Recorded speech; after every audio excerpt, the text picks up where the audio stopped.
I'm interested in being part of the Think Global Forum because I've always had a passion for delivering the most superior customer experience regardless of their language, where they're from, and meeting other people who have a passion for the same. I think there's a wealth of data available in the travel industry. I'm not sure we're really harnessing that data as well as we could in terms of delivering the most personalised experience, but also in terms of driving revenue. So, there's often a core product or a ticket, a product that you sell in travel, but also lots of ancillary products. So I work in the cruise industry, so there's always opportunity for selling on board. So spa, retail, shore excursions, you name it. So I think we can do a lot better job of using the data and the knowledge that we have about customers to promote the most appropriate products, drive a superior guest experience, and also drive up revenues.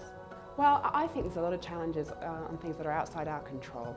So things like natural disasters, terrorism, the weather. So we're in the cruise industry, we see a lot of challenge from hurricanes. So we'll see the most recent Hurricane Irma and the destruction that caused to all of the Caribbean islands, which of course we send a lot of cruise ships out that way. So we have a lot of challenge about that kind of thing. There's a lot of unknown. I think there's a lot of nervousness from a consumer point of view in terms of travel at the moment. So that could really impact where people go, their desire to travel, who they want to travel with, where they feel safe. So I think we have a lot of challenge around things which are actually outside our control right now.